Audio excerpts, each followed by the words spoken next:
Hey, everybody, and welcome. We are here on this fine Tuesday. It's a little chilly here. It's supposed to warm up again tonight, and we're supposed to get some rain. But we have Tiffany Hobson with us today from the Hi, everyone. McDougall Starch Solution Program, and she's here to answer any questions that you guys might have. So if you have any questions, put them in the comments, and we will try our best to get to them. And other than that, Tiffany, it's been about a month since we saw you. What's It been has. happening? Halloween has come and gone. And we had our annual blowout, which was absolutely fantastic. We had so many kids this year. It was an unprecedented amount. We lost count in the 600s, but I talked to other neighbors. Yeah, we had like kids in the 700s. So it was huge. And now we have said our goodbyes to Halloween and we are welcoming in Christmas already. So we have our Dickens Village because everybody should always have a piece of Christmas spirit in them throughout the year. So that's out. Our Department 56 North Pole houses are out. Our carolers are out. Yeah, lights galore. Not outside yet. I do believe that we have to wait until at least closer to Thanksgiving, if not after, to do outside, but inside we're all Christmas. We have a house down the it's probably about a mile from here, so that literally has some kind of blow ups in their yard year round. The That Christmas time they go all out, and the entire yard is filled with Christmas blow ups. Like, Nice.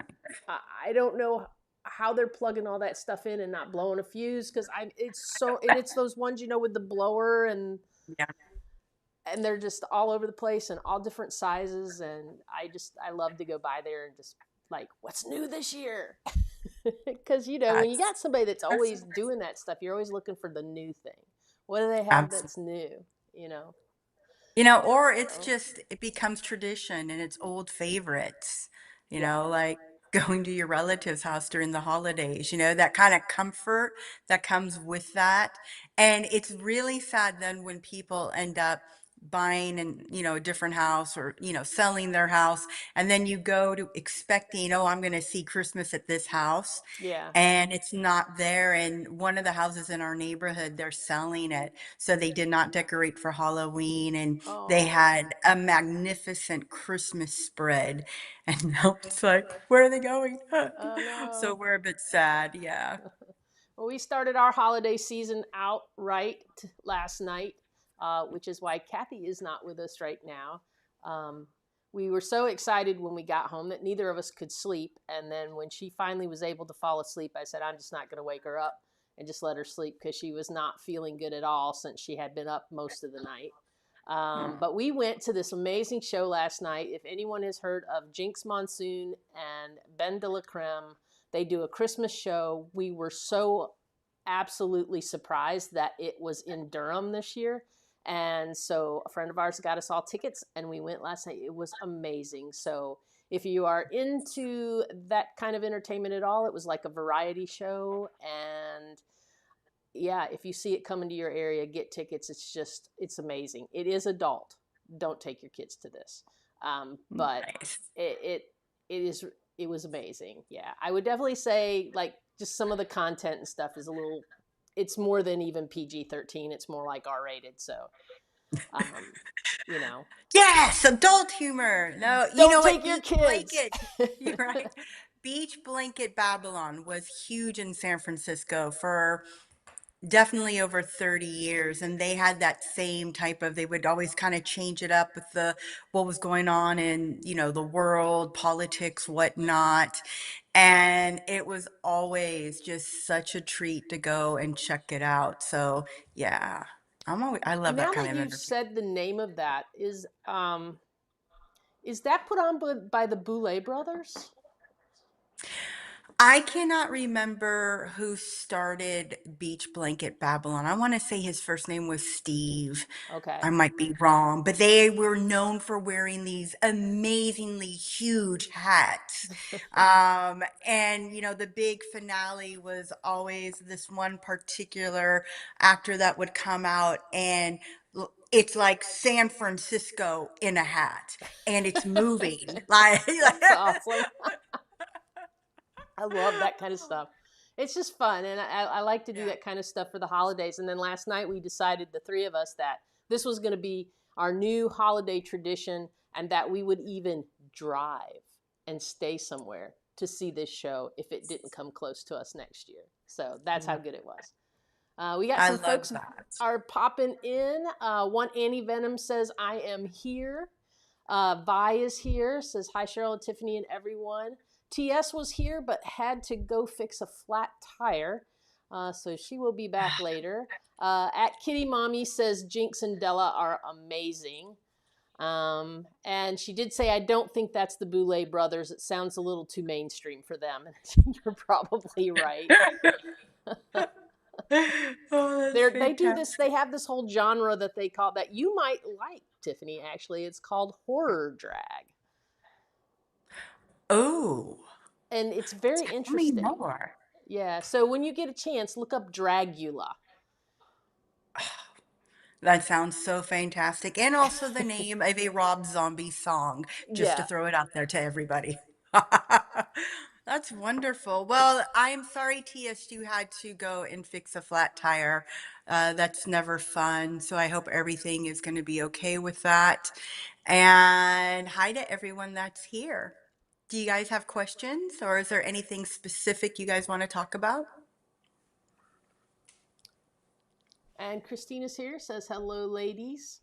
If you Hi. have a question, please go ahead and put that in the chat, and we will get to that. And so let's see, Tiffany, you guys just started that new community, We and did. how It's is so that much fun. going? I put a link It's to it in the show notes for you. Oh, thank you so much. The community is going great. It's highly interactive, way more than we've ever been before. Heather's doing quick little cooking demos. I might even get into the mix. I know that I'm actually going to start back with recipe development. I used to do it a lot and have a lot of recipes on our website at drmcdougall.com. And then, when you get pregnant and have a kid, the last thing I want to do is sit and measure. But she really likes being in the kitchen. So, yeah, the first one that's up is going to be my kale and quinoa salad. So that's going to be coming probably before the end of this month. And, especially when my daughter is off during the holiday season for Thanksgiving break, then Christmas break, we're probably going to do a lot more cooking together. And, you know, sometimes when you're trying to create greatness, you achieve it, and other times you don't. Exactly. Exactly. But never be afraid to try, though, right? I mean, Absolutely. yeah, maybe one day it may all go south and you may have to just eat some rice and some vegetables. But You know if you what? try Rice, something beans from a different, can. you know, Yeah, give it a try. You never know. You might find a new favorite. So that's for sure exactly. good. Yeah, but we're having, our staff, they're part of the conversations. I know right now or coming up this morning, Heather's on with Dr. Doug Lyle, so that's going to be great. Just people messaging in the community. We are very active with messaging back. So it's just more personable, more, of the actual interaction that I think people have been really wanting from us. Awesome. That's great. One Annie Venom has two questions. One, she was asking, "Do we have a topic today?" Which I don't think we really have a topic today. We thought we would let you guys drive the topic. Yeah. And then her next question is, "Do you have a favorite compliant dessert for the holidays?" Ah. So desserts to me are a slippery slope.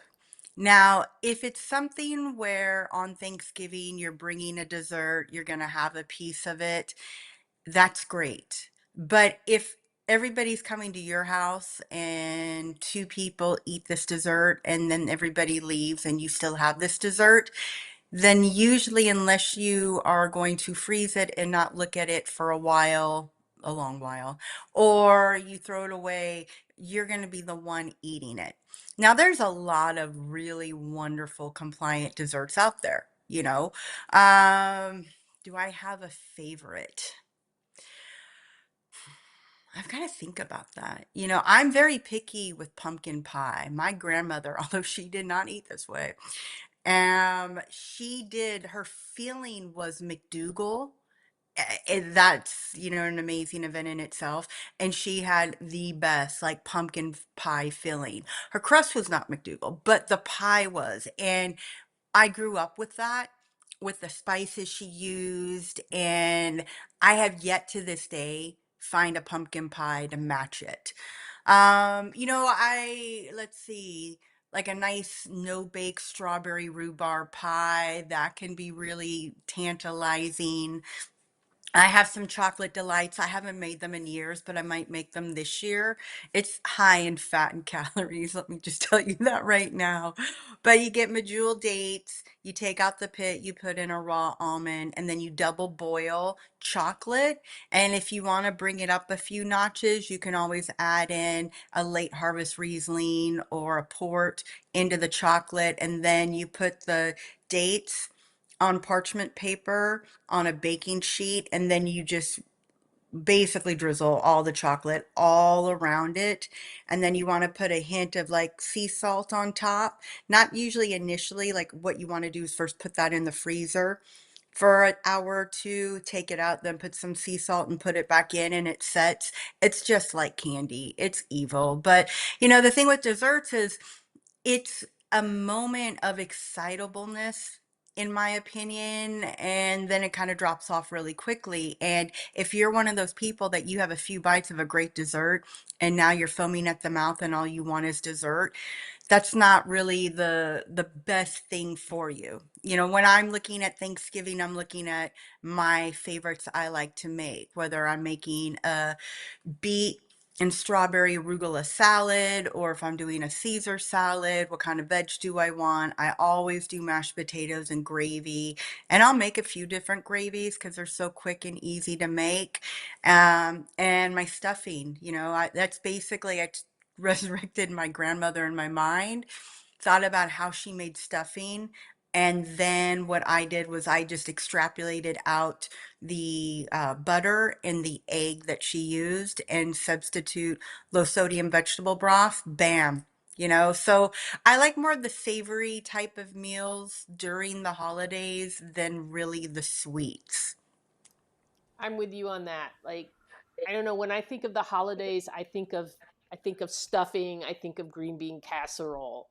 Mhm. I think of all the side dishes. I don't even think about any kind of mains or anything like that. It's just like we had so many amazing side dishes, and everybody in the family would bring something, and it's like most of the things that my family made really could easily be made vegan or compliant.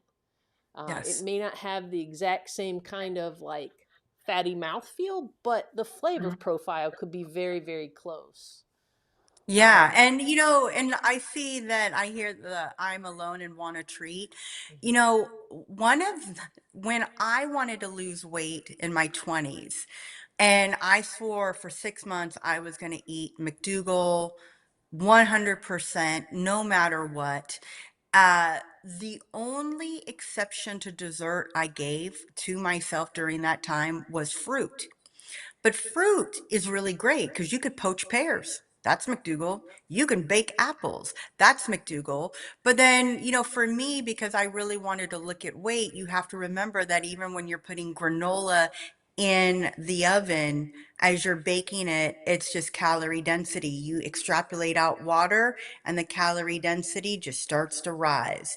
So for me, it's like if I want a quick treat, like my daughter loves cinnamon way more than she should, and she has ever since she was a child. I mean, itty bitty girl. But that's one thing that we do is I'll, core out the apples and she Hmm. puts the cinnamon sticks in there and, we just bake apples and we'll eat that all day long, along with poached pears. And pears are really in season right now, such as apples. So Yeah. I like to play on like the fruits. Like I just had some figs. Figs are in season right now and those are delectable. Hmm. So that's kind of what I tend more towards personally is more fruity. Strawberry and rhubarb together, that's a marriage made in heaven. Oh my gosh. But I know I've never cooked with rhubarb because I know it's tricky. Yeah. I just remember my grandmother saying, "Don't kill yourself if you don't know how to make it." And it's like, oh, Exactly. I Exactly. just won't.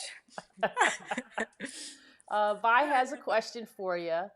Yeah. She says, I'm a 69-year-old female. What does the Starch solution recommend for eating nuts and seeds for a person like me who has known heart disease and recent cardiac stent placement? My BMI is 21. I do not mean to skate around this question because I do have a degree in rhetoric and I can't stand when people skate around questions. However, with your remarkable medical history, I'm not touching that question. That's a total, you need a doctor. And, one of our doctors, now that we're partnering with lifestyle medicine, people get to choose who they want to have as their doctor. And even the doctors I have not met, I'm going to meet this coming Friday. I'm very excited. But for the doctors that I've already either knew or that I've met, they are not only highly qualified, but they're really approachable, nice, likable people. And as most of you, I'm sure, know, it's really hard to find doctors Hmm. that even one, know what we teach and why we teach it, and then two, to be absolutely personable and not have any of, the biases or the egos that so many people when they walk into a doctor's office. Yes, if you don't have high blood pressure, you will, because that's how that, I mean, like for me, before, if I have to go to a doctor, I have my own blood pressure machine. I'll take my own blood pressure. I'll weigh myself morning of. I hand it to them. It's like, what? You want me to get on a scale when I'm fully clothed and I've eaten? That's not my real weight. And especially if it's during winter time when I'm freezing and I have extra layers. Yeah. And then with blood pressure, I don't like going to the doctor. If I have to be at the doctor, I'm not feeling well.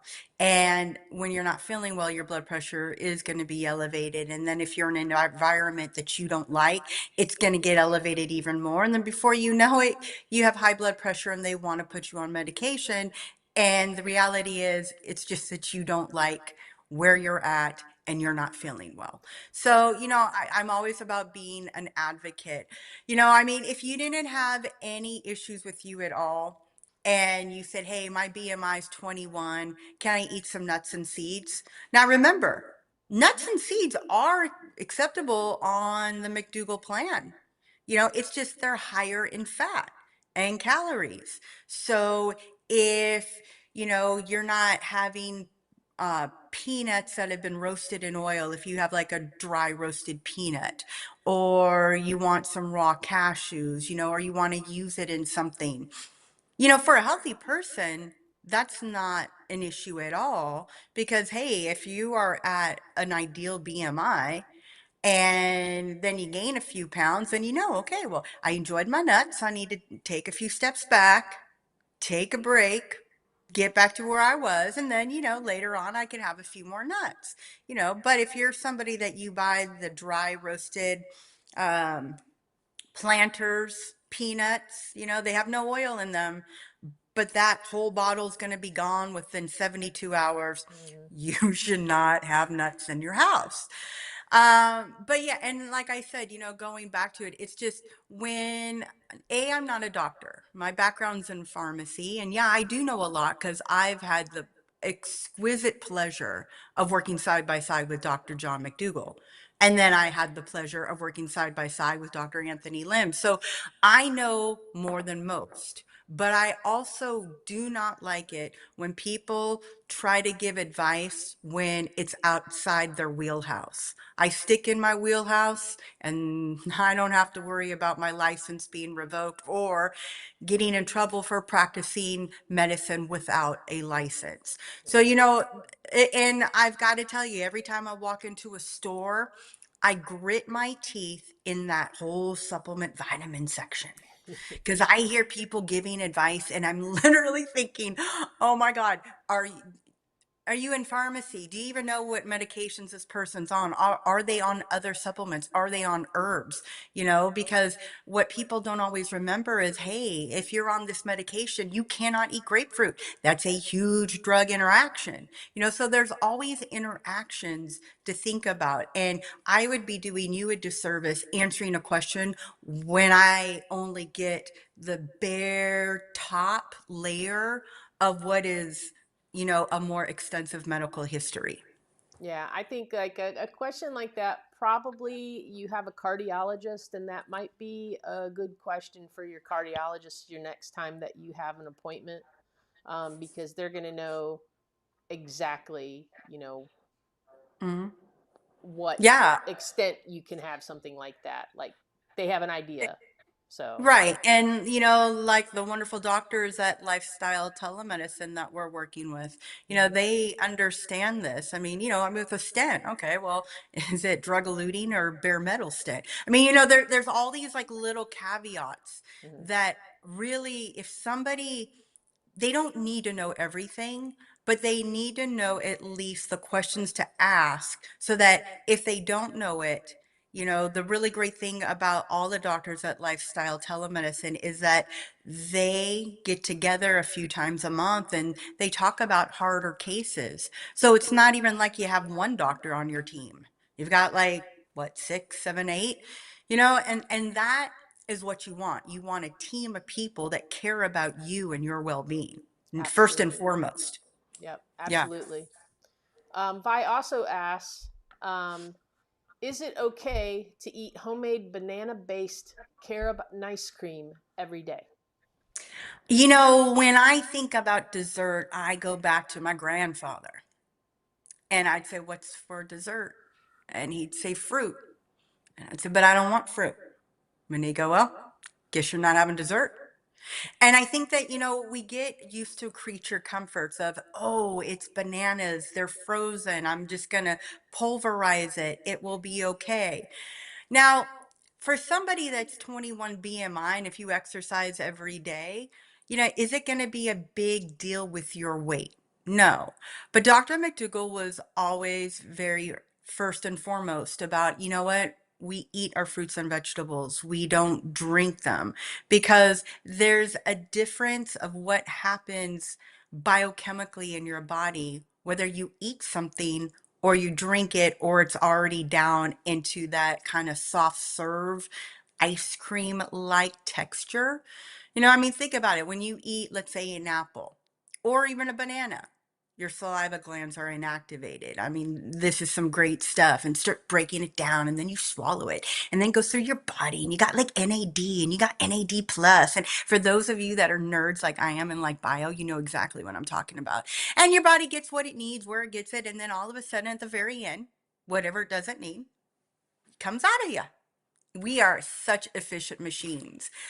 But when you drink like a smoothie, your saliva glands are not inactivated. When this hits your system, your insulin levels rise up. So there's different things that are going on. Now that said, hey, if you said, Tiff, I'm 21 BMI, exercise every day, and I'm going to have it, I'm not going to tell you you can't. We're all adults, but just ask yourself, why do you do it? Because a lot of people have these creature comforts that I'm not saying it's horrible. I mean, it's not like you're getting vegan ice cream, or ice cream or chocolate cake. I mean, nothing like that. But you just really want to look at, okay, well, why do I do that every day? Like if my daughter came to me every day and said, I want bananas made into like ice cream, hey, I'll do that for her maybe once a week, twice a week, maybe if it's during the holidays, because I'm nice usually. but not Monday through Friday. Absolutely not. That's what we have bananas for, and apples and pears and other things. I try to like set her on that path of, hey, chocolate, you're a kid. I get it. I'm not going to ostracize her and say she can't ever have it. But she also understands that if she wants chocolate once in a while, she has to maintain an overall very healthy diet. That makes good sense. Let's see. And Vi said that her cardiologist knows nothing about nutrition, and it's very sad. So I get that. Yeah, and I, Yeah. I am very fortunate that my team here, my cardiologist and my just general practitioner are both um, very open to other ways of doing things, and both of them are on the if what you're doing works, keep doing it category. So, Yeah. that's sometimes that's the best we can hope for instead of somebody that's like, oh, I don't, you can't eat that way. Yeah, you're not going to get any Right. protein, right? How many times have we all heard that from somebody saying, well, you can't eat that way? No, you're not Even going to get what you need. my daughter's almost 11, and whenever she hears the word protein, it's like she just looks right at me. And it's like, we're not saying nothing. We just just ride the protein wave. Like, hopefully the conversation goes away really quick. And the weather is fantastic, right? I mean, just change the conversation. And Right. not only that, but if your medical team does not know anything about nutrition, number one, they're not taught that in school. It's not their fault. They're going in a system that has predated them, for at least a century, if not, beyond. So they're doing the best that they can. Now just think about all the doctors that are into lifestyle medicine. If you ask every one of them, unless it's somebody like Dr. Craig McDougall, you know, who grew up with Dr. John McDougall, the reality is most people never even heard of this. I mean, when I met Dr. McDougall, I didn't know who he was at all. And would they even think about, food as thy medicine? Yeah, I've heard it. I've studied my Greeks, but there's sometimes when you know something, the theoretical doesn't necessarily bridge over to practical. And you might hear something, but a lot of these doctors, unless they see it with their own eyes and they're open to it, because change is scary. And a lot of these people work in medical groups. You have to remember, if all of a sudden you've been going with the grain and now all of a sudden you're like, I'm not really sure about that. Now we're going to see what kind of person you really are, because it's really hard to go against the grain. So Mm-hmm. it hopefully your doctor at least would be open to it. If not, then, I mean, that's why we run medical programs. That's why we, decided to partner with Lifestyle Telemedicine. It's not just one doctor that you get to choose from, but you're going to have a team of doctors that can discuss what's going on with you if you are in that critical condition, or if it's a more difficult case than usual.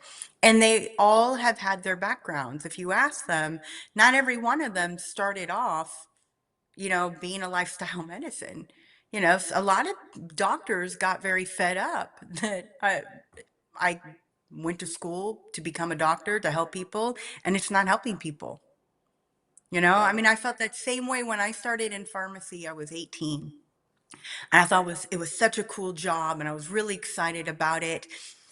And what I found really interesting was within about a year and a half, I love the knowledge of pharmacy. You have no idea. Pharmacology is amazing. And if we were in Europe, those pharmacists have to go to school for 5 years versus like 3 or 4, because they're also learning about, different herbs and whatnot. I mean, they are encyclopedias when it comes to what's going to interact in you. And it's highly fascinating. Um, but the thing is the people that are coming in, half the time didn't even know what medications they were getting. It was like medication time from One Flew Over the Cuckoo's Nest. The I mean, let's get the comforter music rolling in the background. I mean, literally, it was like, okay, well, hi, what are you gonna refill? My meds. And you're looking through their list of meds, like on our side where you could see everything, and it's like, is it for your blood pressure? Is it for your cholesterol? Well, it's the white one that's small and there's a line through it. I mean, now it's great because in pharmacy we can identify pills and capsules. But I mean, it really kind of threw me into a different realm of looking at pharmacy. And when people talk about like drug addicts, hey, when I don't know if you guys know this, but a lot of drug addicts know a lot about their drug.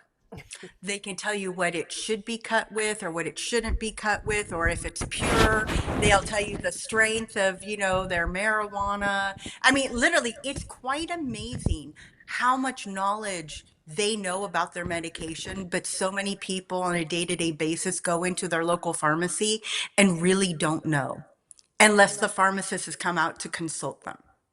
So eh, we kind of we tend to practice on what we see on a day-to-day basis.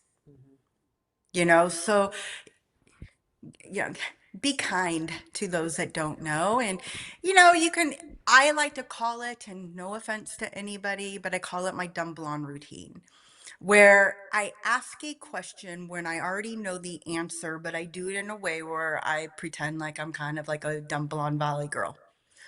Like, I think like I overheard somebody say, or you know what? It was so weird, but I vaguely remember that I read something, blah, blah, blah, blah, blah. Because you also remember, if you're not a medical doctor and you're throwing out knowledge like you read JAMA every month, that kind of throws them off because most people just don't sit down and read these scientific journals and these medicine journals, uh, just for fun. So it's good to kind of throw in a nugget, but you don't ever want to, I guess, shock them. And if they Yeah. get shocked and they're rude to you, then you know what? You can always find another doctor. Yeah, true, true. It always amazes me, like whenever you go to the pharmacy, at least the pharmacies here that I've gone to, they Mhm. always say, um, "Would you like a consult with the pharmacist Yeah, before they hand you your stuff?"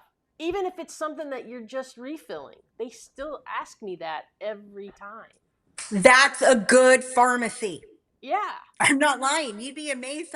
Like, nobody knows me, and God, I picked up a prescription for my daughter where it was like I could give it to her. I don't have to give it to her. And it was for amoxicillin.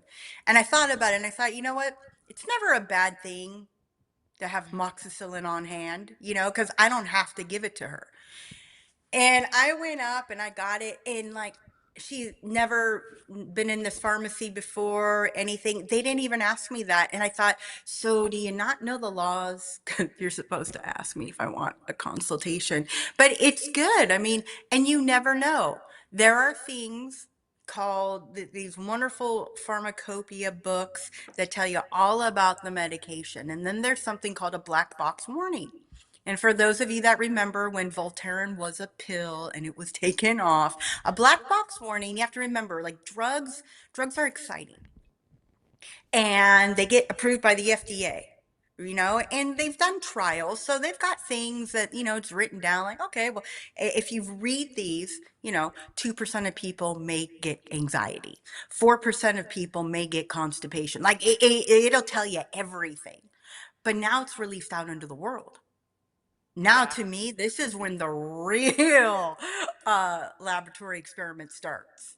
Let's see what this drug does within the next 5 to 20 years to the general population.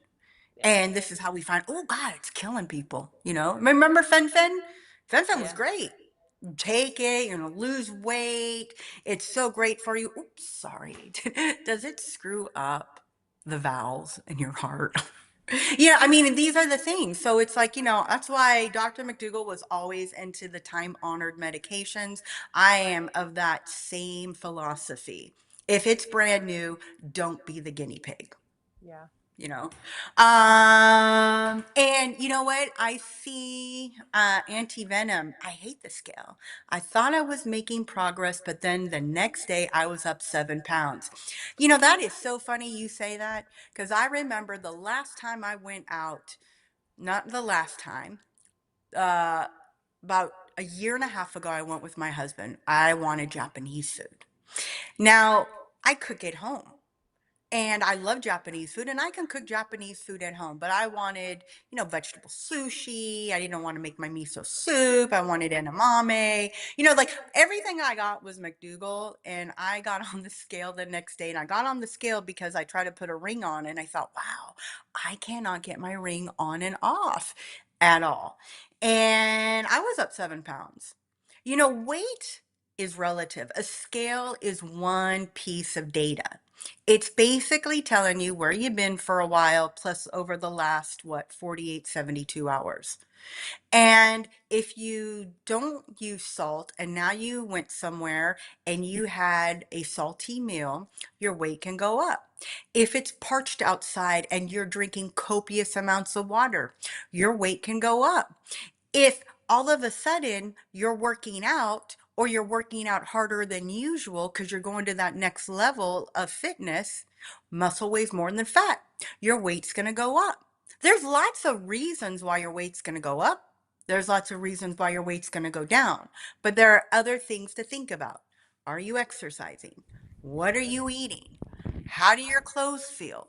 I mean, gauging what you put in your mouth at all times is, to me, a better gauge than the scale. And that said, if you have not had your scale calibrated and you've had it for 20 years, you should go and look up who calibrates scales in your area, because it's good to make sure that your scale is measuring properly. Yeah, when you were talking earlier about going to the doctor's office and getting on the scale, I was like Uh-huh. thinking, I always wear the least amount of clothes that I can wear and the most lightweight clothes I have. So, like those Columbia PFG shirts that are like air, like they don't Yep. weigh anything. I'll wear one of those and like a light pair of nylon shorts. I won't wear like a belt or anything like that. And then when I get there, like, okay, step up on the scale, I'm like, got slip on shoes that I can pull off and all that stuff like that. And the nurse is always looking at me like, you a fool. I don't know why you're doing all this, but I'm just like, hey, I want to get as close to what I got at home. Okay. I'm sorry, do you have a screen? I'd like to strip naked. That's what I would like. They always just laugh at me though, but I'm always like, hey, it's always within 1 or 2 pounds of what I get at the house. So then I'm like, okay, I'm happy. Because what happens Yeah. is if you got all those clothes on, if you got a heavy pair of tennis shoes or something like that, you get on there and it says it's 6 pounds more than what you had at the house. And this also could go into the Yeah. you know calibrating stuff. Like your whole day's ruined. You're like, why? Like, Yeah. it was fine yesterday, kind of thing. So I always take the Exactly. doctor's office scale. I probably shouldn't, but I take that one with a grain of salt sometimes, just because the conditions don't match what I Well, do at not home. only that, but again, ask, when did you calibrate your scale? When was the last time you calibrated your blood pressure machines? Yeah, Because when we had live-in programs, whether they needed them or not, because remember, during our live-in programs, it's not like we're seeing patients Monday through Friday all year round. I still had every blood pressure machine sent off to get calibrated every 6 months. yeah, I had her scale calibrated every year. At the end of our last program of the year, I would take it to a place and they'd calibrate it, because that's me. yeah. I like to make sure my numbers look good and that they're accurate. But are they doing that? Right. We don't know. Right? We really We don't don't know. know. And if we ask them, like, probably whoever's doing your blood work or your blood pressure is going to Yeah, just look at you with this blank stare, like they have no idea what you're talking about. So let's exactly. not go there. Claire says, What does Tiffany eat on her birthday? It's still my birthday in the US, but no longer in New Zealand. Happy I birthday, love Claire. that. Happy birthday, Claire. My birthday's coming up next month, and I Yeah. will tell you what I eat. My birthday is a very difficult day. It is Christmas Eve. And, you know, not many places are open. But through the years, and my husband is always adamant, that's the one day I'm not going to cook. And he wants me to get a great meal. My go to is a good Italian restaurant. Hmm. Straight up. Now, I am not, a dictator. I don't care. It's the one the one day a year my husband will get a real lasagna. I'm gonna be honest, and that's why it has to be fine dine. It has to be like, it can't be the bechamel like Clover. Like it's got to be something special for him. And you know what? Good for him. It's kind of like my birthday is kind of like our Christmas dinner. It's like all in one. Yeah. And but what I usually get, so it depends on the restaurant I go to. I've had wonderful experiences with a porcini and truffle ravioli with marinara sauce. With minestrone soup, if they have it on the menu, I do ask for a sample because if I see an oil slick on top, I won't eat it. If no oil slick, I take it and I do this so I can look to see, is there a really dark ring? And if it's not, I mean, I'm in a restaurant. I know it's not perfect McDougall walking in. I'm not lying to myself, but it's my birthday. Yeah. So, I have a little leeway for that. But if it's not super oily and it's a vegetable based minestrone soup, I am all over a bowl of that. Salad, it's, my daughter likes to get salad. So, we kind of like look at what do they have, do they have like a beet salad and whatnot. And that's really easy to say, hey, can I please have no oil? And I just let them know oil really upsets my stomach. And then they freak out. And I'm like, look, I know, like just lots of oil upsets my stomach, it's just so that they don't think I'm going to have anaphylactic shock in the restaurant. And then, so it depends on where I also go of, okay, do I want spaghetti? Because the places I go to, they make their own pasta. So Yeah, I was going to I'm ask about that. always, oh yeah, yeah. That's me on my birthday. I want real pasta. And so, sometimes I get pasta with a beautiful marinara sauce, that's not oily. Depending on certain restaurants, if I can see that they don't use like cream or anything crazy and it's not super oily of a pesto, because I do ask when they bring out bread, that they bring out also balsamic vinegar. And I also ask for a little bit of pesto. And that's my clue right then and there, whether I might have pesto gnocchi or not. Hmm. So I'm really more into that kind of Italian thing, and on my birthday, usually places will have specials and sometimes I can play with it and sometimes I can't. And then I found, dessert, go yeah. ahead. Yeah, go ahead. Talk about your dessert. I ask my daughter what she wants. They bring me a candle. They sing me happy birthday. I blow out the candle. Maybe I have a bite, but then I give it to her. Yeah. I like sorbet. I'm kind of boring. Yeah. I'd rather have I more love sauce, to be sorbet after honest. Italian food. Just seems perfect, though, doesn't it? It It's just that really light is. and, it's Yes. really Give nice me, after Italian. I want an espresso. I want some sorbet, you know. I mean, that's just kind of me. I mean, I literally would rather have more pasta. Yeah. I have found in our travels um, that a lot of times, if we're at a restaurant that makes their own pasta, and Mm. they'll have egg in it usually, and since we don't do eggs, I'm talking about the Right. restaurants here like Gocciolina and stuff down the road, Right. the nice ones. But I have found that if you ask them for gluten-free pasta, a lot of times their gluten-free pasta is dry pasta out of a box. Yeah, but that's the exception that I make. Like, I actually Well, it's know your of birthday. restaurants that, Yeah. it's my birthday, but I do know of restaurants that, don't really get into the traditional way. But the way that I look at it is, if once a year on my birthday I'm going to get fresh pasta and I might have a little bit of egg and or I mean, it's like, what am I going to do? As long as I am not taking a bite like one can, let's say with mashed potatoes in a restaurant, where you're literally like, Okay, there's cream, there's butter, like all of that stuff will make me sick. Mm, So I also know with myself kind of my own boundaries of I can have this and I'll be fine. But hey, you give my entire family cream sauce or anything oily, we will all be sick on Christmas. yeah. You know, so we know we not only know our limits and what we will and will not do, but we also know that's why we know the restaurants we go to. Yeah. I was gonna say Yeah, that that's really it's really nice that you have some place that you know and can trust to do that for you. And I I do. agree that on your birthday, there's no reason why you should limit that.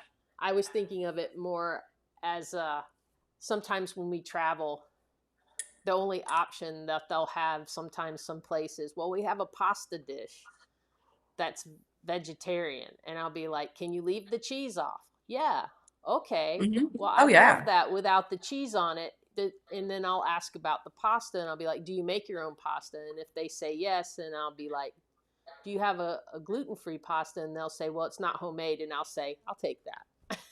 Yeah. So, you know. Exactly, you know, and it's just one of, you have to kind of know yourself, but Hmm. especially if you know the restaurant you're going to, then at least it's like, kind of like if my daughter decided that she wants to try something where I'm literally like, oh, really? And it's like, okay, well, if I'm not going to make it at home, Hmm. then let her have it in a really good restaurant. And then she could tell me whether she likes it or not. And if she does, that's great. You might not get it for like another year at least, if longer, Right. So, but that's the thing about going out. It should be a celebratory experience, not a Monday through Sunday experience. Hmm. And that's what gets people into trouble. It's any restaurant you go to. I mean, unless you go and get a baked potato with no oil, no butter, you don't have them put sour cream on it. You get steamed broccoli or a steamed vegetable with no oil and no butter on it. The reality is, you will always have residual oil, residual butter, and a sodium bomb to boot every time you go into a restaurant. Hmm. Yeah. And like for me, like, a lot of my patients ask me all the time, what's your favorite vegan vegetarian restaurant? I just don't go to them. It's so much more work for me to have to go, can you make this without oil? No. Okay. Can you like do this, but I don't want the cheese on it? And can you kind of have like the sauce on the side? No. I mean, by the time that I have to order in one of those restaurants, I'm already irritable Hmm. to the 10th degree Yeah. because I'm hungry. And as my family tells me all the time, when I'm hungry, I'm irritable. And I'm like, I don't see it. And they're like, no, you don't. We do. You have a bit of a But hangry problem. right, but I could walk into an Italian restaurant in North Beach, San Francisco, and glance. And usually, when I know where I'm going, I've already almost memorized that menu. I know walking in what we all know where we're going, unless they say, oh, by the way, we're doing something new. And then I might ask them, hey, what about this or that? I always make sure that, hey, on the pasta, you don't put cheese on it, right? Because sometimes, usually they'll ask you if you want the Parmigiano Reggiano on top, but I like to make sure ahead of time because if I've already said, hey, I just don't want, I want to make sure I'm not having cheese on it, and then it's brought out to me and it has cheese, I now have recourse to say, oh, I'm so sorry, but I did ask for no cheese. Hmm. And then they say, oh, I'm so sorry, you're right. If I didn't say it and it comes out with cheese, then that's kind of a bone of contention. So I'm very particular. I love red pepper flakes brought to my table because now I can make my own like arrabbiata sauce out of the marinara sauce. Hmm. Saying that's what I do too. It's like, okay, well, hey, do they have raviolis on? If they Hmm. do, what are they having in the raviolis? Because a lot of places, at least, okay, I'm in California, so we're in our own world, but a lot of places in California, there's always some type of vegetarian option in it, Hmm. like whether it's butternut squash with portobello mushroom or my favorite, the porcini mushroom with truffle. It's like, hey, there we go. Hmm. Happy as clam. Yep. Yep. So Carlene is joining us today, and I don't know if you are familiar with Carlene. She has the Healthy Eating Life. We actually met on the Holistic Holiday Cruise, and Mm-hmm. we had a great time. We ate together a meal or two, and Carlene says, at one point in my pharmacy career, I was a nursing home consultant. And if patients didn't have a diagnosis on their active problem list that matched up with the drug the patient was taking, I asked Yeah. their doctor why they were taking it and could it be stopped. Many times the doctor didn't know why the patient was on the drug and just said that they came in on it. You know what? We could talk for hours. I too used to work for a pharmacy in which I would go out for cycle fill at these facilities, and we service nursing homes, mental facilities, Alzheimer's units, assisted livings. And I did the same thing. It was like, why are they on this? Or the best, which this isn't the best, but now that you're going to hear this, if you have friends, relatives in nursing homes or these facilities, go in and audit them because you'd be amazed as you go in. So a cycle fill is person is on a medication, and once a month the pharmacy comes in and takes out like the old packets of meds for that patient, and we put in the new packets of meds for these patients.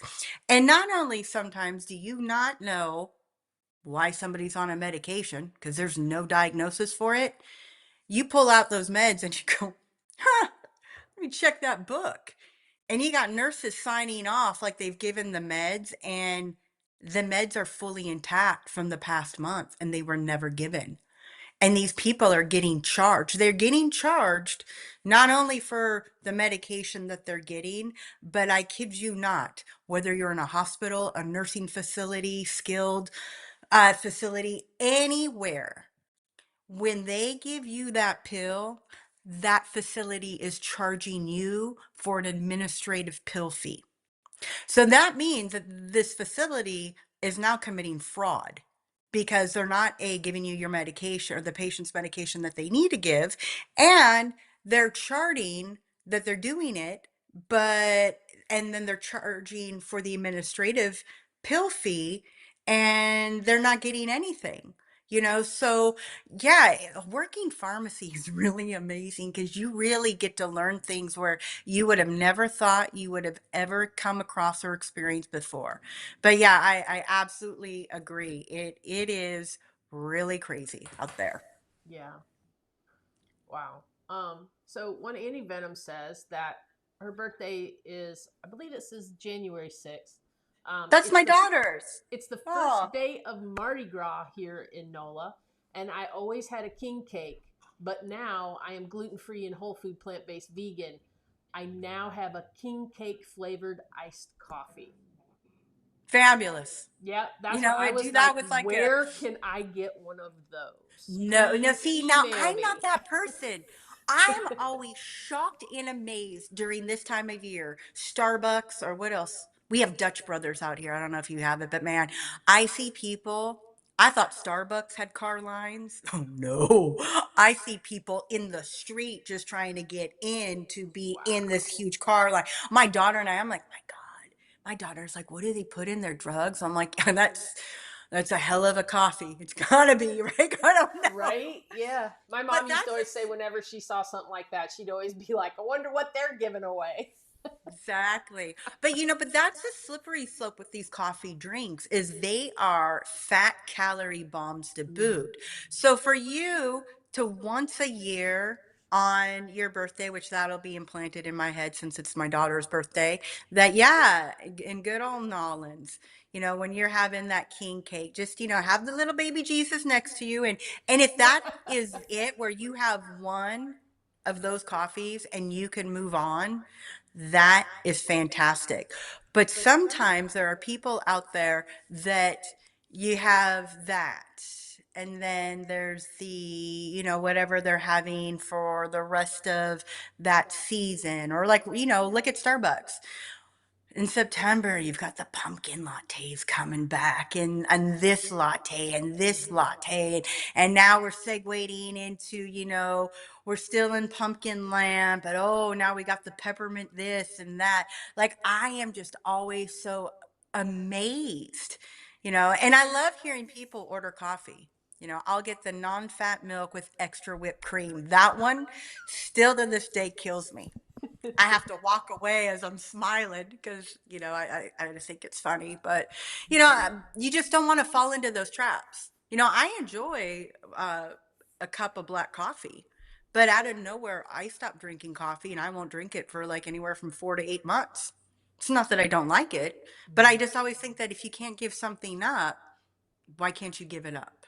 You know, and that's really, it's not only expensive if you add it up, if you went to Starbucks every day or every other day, but it's a lot when it comes to fat and calories in your Mhm. system. And if weight loss is one of your goals, that is the number one thing I would say you need to cut out now. Yeah. When we travel on the road, like when we're driving, sometimes we'll drive kind of late into the night, and I usually have to have some kind of a caffeine hit. And we used to Mhm. always like try to hit up a Starbucks right before they close, kind of thing, so I could get some big giant coffee extravaganza. And then I discovered that Dunkin' Donuts actually had not soy milk, but oat milk and almond milk now. And so I can literally just go get just a plain coffee with some almond milk or some oat milk. Usually I get the oat milk because it's a little thicker and has more of that coffee feel. But Yeah, but that's and then because I'm it not has having oil in it. yeah, but I'm not having all the sugary syrups and all that stuff that I would usually get on the Starbucks ones because their coffee was Right. too entirely too strong for me. So Yeah. Absolutely. I mean, it's best if you could drink it black. If you can't, a plant milk, a little bit. You just really want judicious use of it. But I've actually, for patients, I've gone into Starbucks to ask them, may I please see your soy milk, almond milk, oat milk? Do you have any yeah. other plant milk? Sometime, cashew milk, whatever. Because then I know that Starbucks is very standardized. Hmm. You can go to Starbucks in Washington State and you can go in New York City and you're going to get the exact same product. That's what makes Starbucks Starbucks. Yeah. And that's why they have to use the exact same type of plant-based milks. And the last time I went in, the soy was high in fat, but it had no Hmm. oil in it. The oat milk has oil in it. Yeah. And then the almond milk was the only one that didn't have any oil in it and wasn't as high in fat as the soy milk. Hmm. But that's what people are trying to recreate is that frothiness, Hmm. and you need the fat for that frothiness. So that's why people love the oat milks.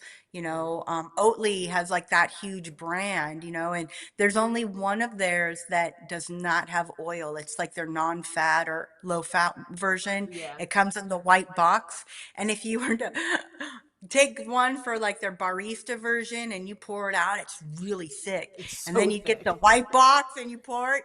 It's like my grandmother when she would drink, what was it, non-fat milk back in the day? Like Yeah, it looks like skim milk. colored water. Skim milk. Yeah. Yes, skim milk. That's hilarious.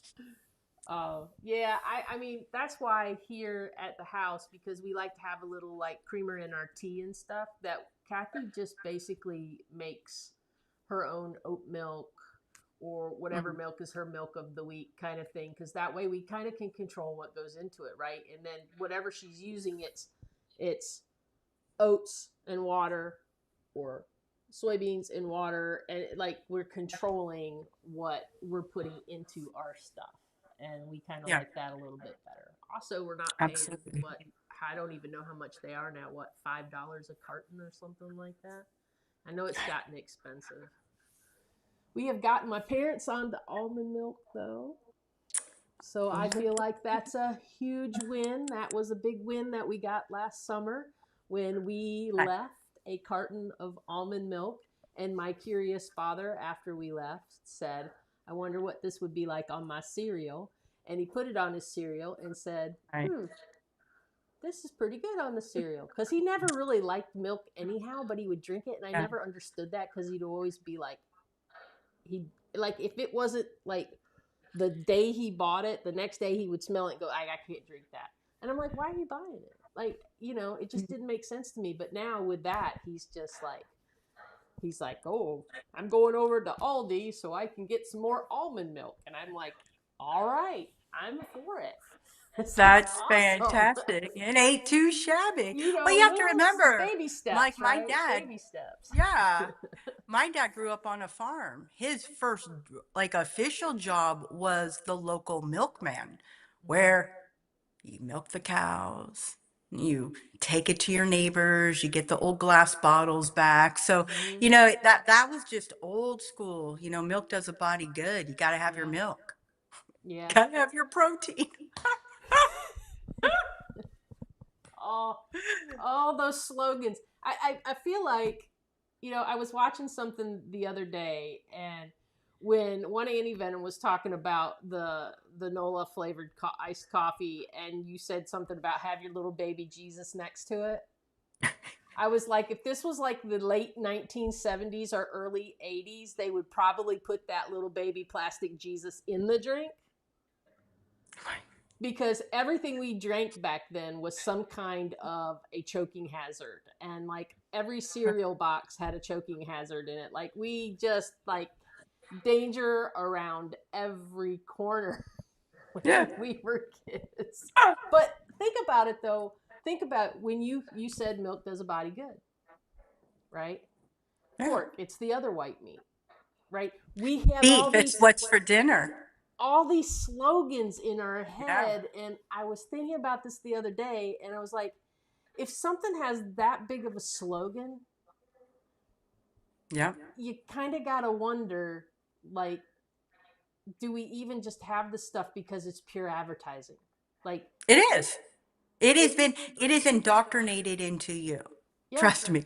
It's propaganda at its best. And, we could go into Karl Marx's commodity fetishism and everybody here will go to sleep. But I find these things fascinating. But advertising is highly fascinating. If you walk into a department store, you may not realize it, but where certain things are placed, they're actually allowing, like, they are guiding you to where you're walking without you even knowing it. Yeah. So, I mean, but these are things that's why it's so hard for people to change the way they eat. Mm-hmm. Because their parents, their grandparents, their great grandparents ate this way. The TV doesn't lie. Yeah. Well, and sometimes they tell the absolute truth in their slogans. Sometimes they tell you the truth, but we don't listen, like Lay's potato chips. You can't eat just one. You can't eat just one. Snickers, it satisfies. That is Yeah, they tell the absolutely truth. true. Don't tell the truth. Give them this much truth. Sometimes, like, yeah, sometimes we just need to kind of take a step back for a minute and think about growing up. You know, was Yeah. this something that was just imparted into our brains, or is this something that we discovered? And I think you hit the nail on the head earlier when you said you need to know yourself. Yeah. And Be I think in the past, year or so, I keep learning more and more about myself, and every time it makes some aspect of my life better, knowing myself a little bit better. And yeah. so, and that goes into food, goes into traveling, it goes into just everyday life. And so if you go into a program like this and try to learn something about yourself during that time, try to learn what your likes are, what's the most basic thing that I can go to and that I can eat on a daily basis, that I'm okay with and I can eat all the time, and I'm not going to get bored by it.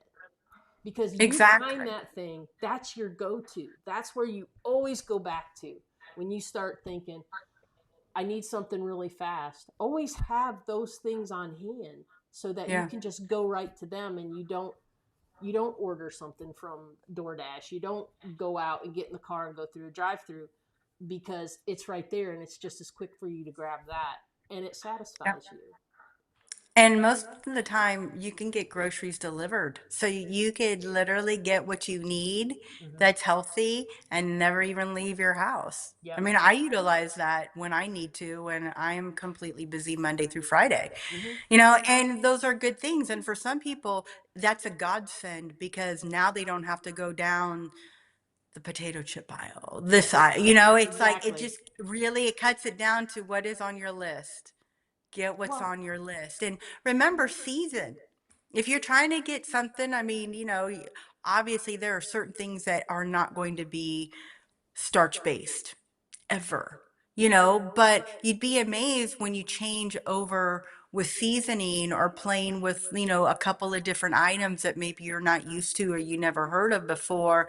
Hey, you can have something kind of like it, like Miyoko Shinner. She's got, from her, I learned about yuba, which is when you're making tofu, it's like the top curd layer, kind of like how cottage cheese is. uh-huh.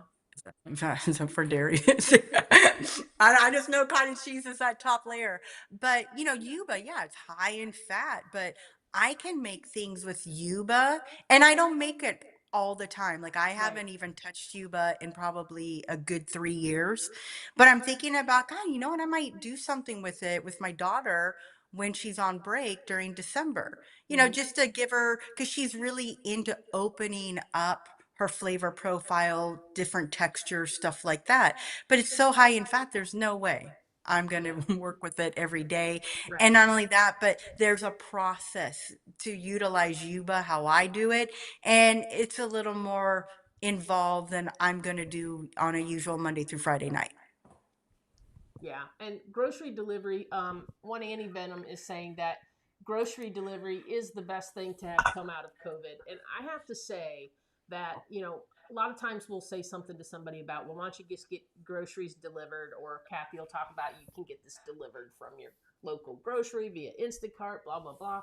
We'll Mhm. always get a bunch of emails with people saying, that's so expensive. Why do you do that? It costs you so much extra money to have those groceries delivered to your house. But we know ourselves that if Right. we go get those groceries at the store, that $40 order is going to turn into a $150 order of a bunch of crap that we really didn't need.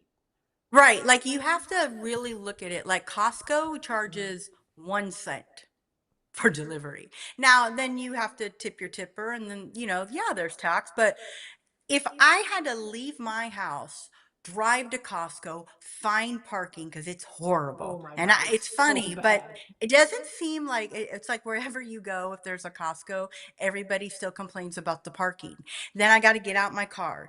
And as I'm thinking, I hope nobody hits my car while I'm in here because it's just always such a It crazy, is, it's chaotic chaos. parking lot. Mm-hmm. Then I have to go and I have to get a cart. So then I have to start finding things. Costco scares me. You should never have really big containers of mayonnaise unless you own a restaurant or you have 20 kids at home. Really. Right? Like there's certain things that's like that. I just don't get it. And Costco is no different than any other store. They've got clothes, they've got TVs, get you some diamonds. I mean, what else do you want? I mean, it's all there. It's a lot.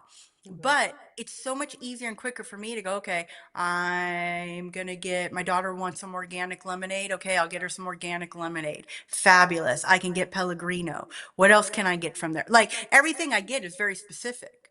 Mm-hmm. And I probably do a Costco order once every month or every other month Mm-hmm. because I get everything I need. I'm good to go. I don't need Costco in quantity like that all the time in my life at all. And then there's Safeway. Okay, well, I know with Safeway in our area, there is a delivery charge. However, I am cheap and I do like if you if you wake up early and you do this, you actually get to choose for like that day when you want things delivered. And the cheapest delivery fee is $3.95.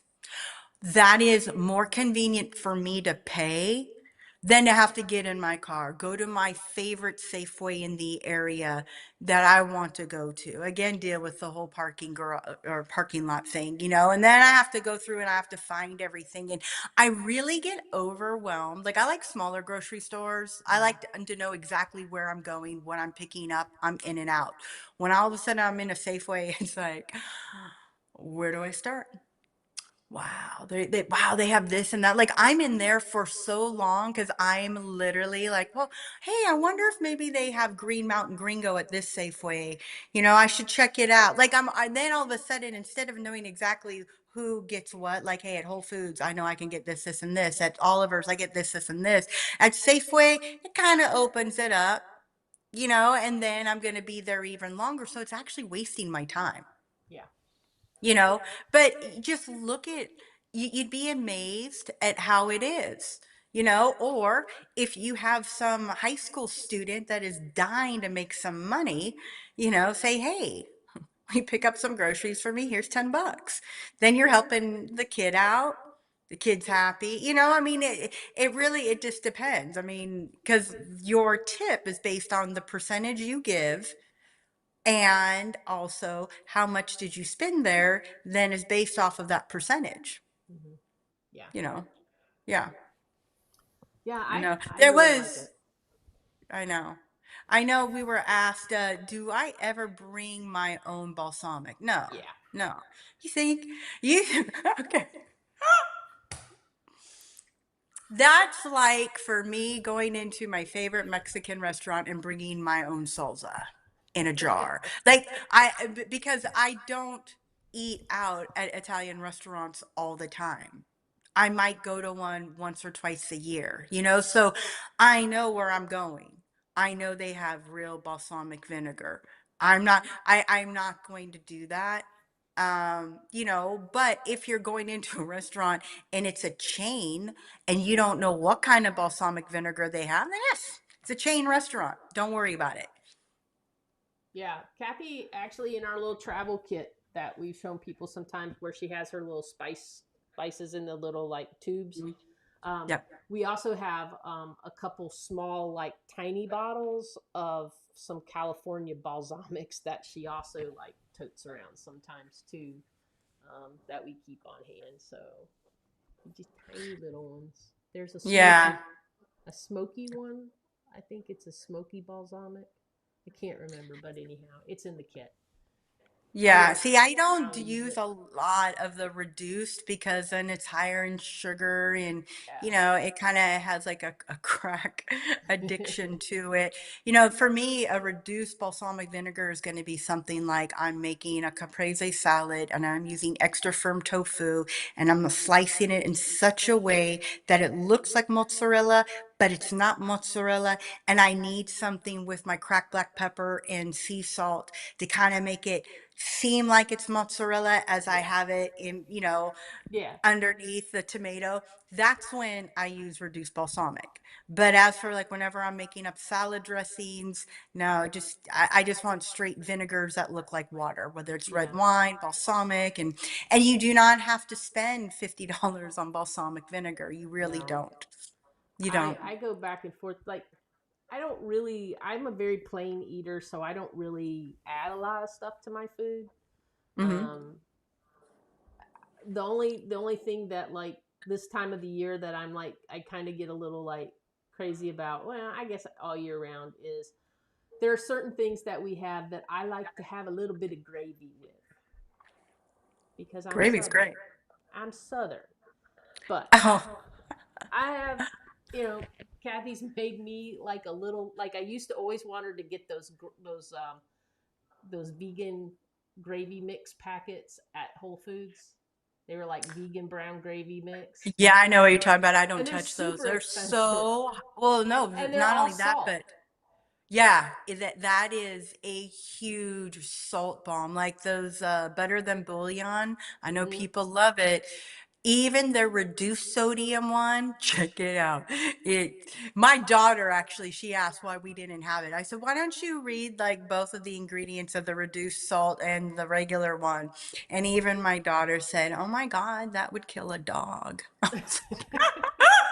So yeah, Kathy made me a brown mix that is mostly has like mushrooms and stuff in like Mhm. mushroom powder from dried mushrooms that she pulsed Yeah. and you just put a little water with it and it works for me. I like that. It Yeah. works very well. And as far as bouillon, like we learned that lesson way early on when Kathy was doing cookbooks. Her first cookbook, she started going and having to buy the better than bouillon for almost every recipe that she was making. It was the vegan slow cooker book. Hmm. And after the first like 3 weeks of her recipe developing, we had bought so much of that stuff. She was like, I'm not going to have any money left because I'm going to spend it all on this bullion. Hmm. And she said, I guess I need to get myself together and develop a bullion recipe. And she Well, did. And that's yeah. what she used the rest of the time. It's super easy. And now we never buy that stuff. We control what goes in it. We don't put any salt in it or anything like that. It's all the flavor, none of the crap. Absolutely, and I mean, you can whip up a gravy any day of the week. I always have Makes things sense. in my house just to whip up a quick gravy, because it's nice, especially this time of year. This is the time of year for mashed potatoes and gravy and Mm-hmm. stews and soups and you can have gravy with everything. Mm-hmm. Absolutely. Yep. Yes. Let's Um, see. We got Patsy joining us. Hello, Hi, Patsy. Patsy. It's good to see you. And TS is back from fixing the flat. And TS Nice. says, I'm just joining again regarding using white stevia powder in my couple cups of tea. It's the only time I use it. Or is it better to use real sugar in my tea? Thank you. Real sugar, real sugar. Okay, so once upon a time when we had our 10-day residential programs, stevia came out. And Dr. McDougall said, well, it's from the bark of a tree. We should try it. And I said, okay, let's try it. And so we decided we got rid of our sugar, and we substituted with stevia. Now, stevia, I can't stand it. That's a taste that is just so over the top sweet that I'm always amazed people can stomach it. Let's put that aside. That's my personal bias. Um, we started having some issues, and like we had patients complain of like headaches, or we'd have like a patient who was prone to migraines. If they were prone to migraines, they got migraines, blood pressures were off, and I was in the kitchen I mean, literally in the chef's butts, literally. Like, you got to show me, like, and why is everybody's blood pressure going up? It should be going down. And they're like, Tiffany, here. I mean, I would literally whenever I could, I'd be in the kitchen, and no, they're using, beans with no added salt, nothing's changed in the kitchen. And then I kept thinking, what changed, what changed? And I thought, I don't know anything about stevia. Well, guess what I learned? Stevia will give you headaches, and it will give you migraines, and it will increase your blood pressure. And now we're going to go back into my land that I love so much, and that's pharmacy land. Just because something is brand new does not mean it's good. And I think that everybody that there's people that are trying to get healthy, and anything they do to get healthy is great. But then there are the products like stevia, like date sugar, oh my god, it's better than CNH pure cane sugar. That's the one that now comes in organic, for those of you that don't know. um, but the reality is, what's been time honored, tested for a long time? White sugar, brown sugar, molasses, honey. I apologize to the vegans, but it's true. What else? What else? Maple syrup. Those are the time honored ones. Those are the ones that we all know it's not going to affect you at all. Well, look at the kitty. But This with is any, Freya, Hi, who Freya. never comes on camera. Come here, sweetie. Come here. I She's love like, that. why are you up here? Like, what are you doing? I need my 15 minutes, Mom. But that's kind of the thing, is that sometimes we're trying to look for like the better thing that's out there, but you already have it, and a little bit of sugar isn't going to kill you. I mean, Mary Poppins, a spoonful of Yep. sugar makes medicine go down. Yes, it does. It Yeah. really does. So don't be afraid of that. And having a little bit of sugar in tea, if it makes it better for you, hey, I get it. You know, if I have black tea, depending on the black tea, yeah, I might need a little sweetener in it. Right now, I'm having a beautiful kind of a green tea matcha from Costco. One of my patients turned me on to it. It's beautiful. I don't put anything in it. That's not the make it or break it. It's what you're eating day in and day out. That's the make it or break it. Hmm. One of the things that I think helped contribute to my type 2 diabetes was that, and I've said this on other lives before, but I don't think I've ever talked to you about it. Um, Back in the 80s, I was jumped on the Weight Watchers bandwagon. And I literally had and you're like, you think these people are knowledgeable. You think these people kind of have an idea of what's going on. But this woman said, I said, I don't really like water and I can't figure out how to get more water into me. And she's like, what do you drink? And I said, I drink Coke. And she said, well, you need to stop drinking the Coke because it's so many calories. And I was like, yeah. And she goes, drink a caffeine free Diet Coke. You can drink caffeine free Diet Coke all day long. And it's just like drinking water. I was literally told this. And so that is what stayed in my mind for years and years. So I drank Diet Coke and caffeine free Diet Coke like it was water. And Absolutely. and I really feel like at some point in time that kind of my body didn't know how to recognize real sugar anymore. Like it was too much of it in me and it just threw everything off. Yeah, I mean, think about the people that love their Diet Coke or Diet Pepsi. Like now, my daughter did not grow up on soda at all. My daughter grew up on sparkling water. That's it. So when my kid finally had a sip of Coca-Cola, she spat it out. So that is absolutely gross. So you get used to what you always have around. Mm-hmm. And one thing, because I know that anti-venom is not giving up your stevia. Here's here's an interesting thought I want you to ponder. Okay. When we used to do our adventure vacations, we went to Costa Rica a lot. And in Costa Rica, they have blue jays. And you always had to make sure that the blue jays, when it was, during breakfast, lunch, and dinner time, that they weren't around because they will take your food off of your plate. But on each table, there were those little like white porcelain holders that had packets of sugar. It was like regular white sugar. Then it would have, oh God, what are some of the fake sugars out there? Sweet and low, and all of these different varieties. Those birds would only get real sugar. And I think it's really interesting to think about that, we're taking something that's definitely more in line with their own biology because they're not watching TV and they're not into the commercials and all the hype and, oh, this is the latest and greatest thing. But the only thing that they would steal is sugar. They want to get the sweet and low. They want to get all of the other things that were there. And that I find that really fascinating that we're so programmed that we will switch ourselves and get used to something that might not be the greatest for us, but because we're used to it, it's harder to break from it. Just ponder it.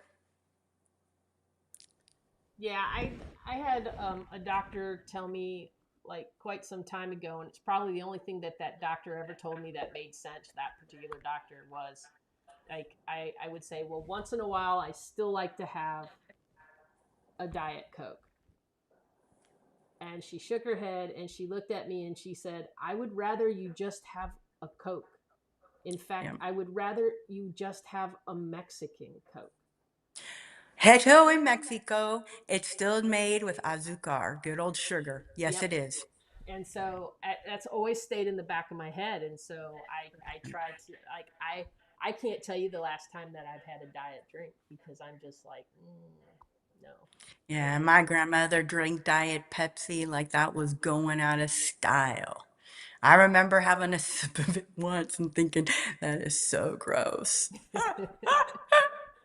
It's another one of those things that got marketed and it got marketed very well. And I think if you, after you drink it for a while, you can't drink regular Coke Yeah, because then the regular Coke tastes too sweet to you. But it's weird. absolutely. It's really weird because when you first try to drink the Diet Coke, it tastes too sweet. So it's just this weird It thing is. that goes on. I don't know. It's really weird. Let's see. And Tracy says on the topic, why is stevia still around? And 0 calorie drinks, they are so bad. It would give me such bad headaches back in the day. Yeah. had a lot of friends who would get like constant migraines, and when they quit drinking like diet drinks, all their migraines went away. Yeah. Uh, and TS says, same for her with Weight Watchers and points for everything. Yeah, yeah. Weight Watchers messed with my head bad, y'all. I'm not gonna lie about it. And Oh, every it's now and then I it hear it creep up a little bit, and I'm like, no, it's not real. Go away. it's not funny, but that's true. A lot Uh-huh. of the people that I help, if they went to Weight Watchers, at some point well, do you think I should maybe weigh? And it's like, yeah, no, I don't work for Weight Watchers. Yeah, I yeah, don't. No, we're not weighing. We're not. yeah. No. Are you hungry? Eat.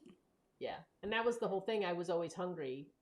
Yeah. Like I worked and I didn't have a lot of time or money, and I wasted all my money on lean cuisines that had Weight Watcher points on them, so I knew exactly how many points everything was, and I would eat my little lean cuisine, and then I would still be starving. Like I would Yeah. be like, how is this a portion size? I don't understand. Like, and I'm like, this is a tease. I need another one. Like, and it's like, but I don't have any points left. And then your whole brain just gets like, Yeah. and so it's much easier to, you know, find your favorite that's good for you, that's whole food, plant based, no oil. Have that staple, make it, keep it in your fridge. And then those times when you don't have a lot of time and you need to rush, you can just go to the fridge and pull it out and have yourself some rice and vegetables. It's my go to is rice and Absolutely. vegetables. Other people, it's a potato and vegetables or something like that. But just have your go to, and Yeah. and it will help you. It's like your It's like your north on a compass. Make that the north on your compass. I'm Yeah. feeling X, go to north on your compass. I want to eat X, go to north on your compass. And I'm not saying it's not, I mean, we eat out all the time, but we try to eat 90% of our meals when we can at home. When we're traveling, we even like try to really be particular about what we're picking and stuff too, because we don't always have the best choices to make then. But Right. yeah, have that. I can get rice anywhere. I can get plain rice anywhere, and usually I can get some steamed vegetables anywhere. And so that's my compass. Nice. TS grew up drinking Tab. Wasn't Tab like the one? It Oh, was, the I pink remember cans. Tab. It was, yeah, and it had like, wasn't it like lemon was in it? Like, yeah. I can't. There was I a flavor to it. I didn't have it often, but yeah, I do remember Tab. I think it is surround. Yeah, it's kind of so funny. When I do go to the grocery store, I like to see what they put out for other people to grab because those are impulse buys before you're on the conveyor belt and you're going to pay for your items. And what I find is that there are certain stores, they must make a killing off of it. There are candy bars that I haven't seen since I was a kid, like Oh Charleston Chew, wow. Yep. whatchamacallit. And it's like, wow, blast from the past. Yeah. Uh, Vegan Knowledge JJ is here. It's good to see you, JJ. Says I love this no real portion control, except I do have to control myself on avocados and medjool dates and maybe nut butters a little. Other than that, I can eat as much as I want. And then she clarified and said, I mean, I love plant based. Yeah, and those are very high fat, high calorie Yeah. items. You want to gain 5, 10 pounds quickly. Yeah. You got to do it up. But, I mean, but those are things that really shouldn't be in your house all the time. Yeah. I mean, it should be like, hey, why do you have medjool dates? If I have medjool dates in my house, they're being used for a reason. If I Mm-hmm. have an avocado in the house, it's going to be used for a reason.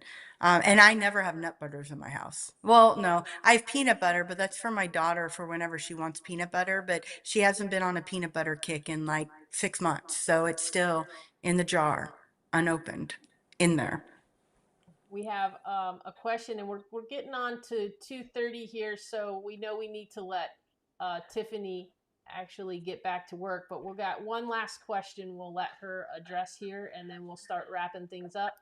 Okay. TS says, is the maximum weight loss in the Starch Solution book, or can you discuss the difference? Absolutely. There is actually a book called Dr. McDougall's Maximum Weight Loss Program. But this is how you want to think of it. You've got this huge umbrella, okay? And in it is everything that is no oil, no meat, no dairy, and none of the fake vegan products. So no fake vegan meats, cheeses, and butters. Okay? Outside of that, the world's your oyster, literally. But there are certain things that with maximum weight loss that if you cut it out of your repertoire of eating for a while, it's going to help you obtain better weight loss. So this is where you want to not have any nuts, seeds, and avocados, hands down. Even if you bake your own tortilla chips, crackers, even if they're Mary's Gone crackers, popcorn, even if it's air popped with nothing on it, doesn't matter. Like, more of the higher calorie dense items, those you want to not have in your system. Soups are probably the best bang for your buck when it comes to weight loss. So the maximum weight loss, it's like if you're not used to eating a starch-based diet, you should eat a starch-based diet and just take out the nuts, seeds, and avocados. And if you can go one step further and not have rice cakes or tortilla chips that are baked or popcorn, that's where you want to start. Then, when you're starting on your journey and you plateau, then okay, now there's a next step. All right. Well, now if you've been having bread and corn tortillas, you might want to cut them out for a bit. It's kind of like the maximum weight loss is literally you are pretty much taking out a lot of the high fat, high calorie dense items, and you're going more of just the whole starch, whole food type of foods to eat all the time. Does that help? Yeah, I like to have that little reminder myself, so that was great to hear. TS Mhm. says thank you. You're Um, welcome. so we know that you need to get back to your actual job. We are so glad that you stopped by today and answered some helpful questions for everyone. And just You're as welcome. always, great conversation, and always enjoy having you. And Oh, with thank you. that, do you have anything else that you'd like to say to everyone before we take off? No, just I hope everybody has a great Thanksgiving. For any of those that are interested, we are going to have a program January 23rd through February 3rd of 2026. So if you want to get more information about that, you could visit our website at drmcdougall.com, drmcdougall.com. And if you're traveling over the Thanksgiving holiday, safe travels to you. And Cheryl, I always love coming on here. So thank you Yes. for having me. You're very welcome, and we enjoy having you. And so, everyone, we are going to sign off for the afternoon so that I can go have my rice and vegetables because I have not actually had anything to eat today. So, Oh, we will see everyone later. Bye. bye.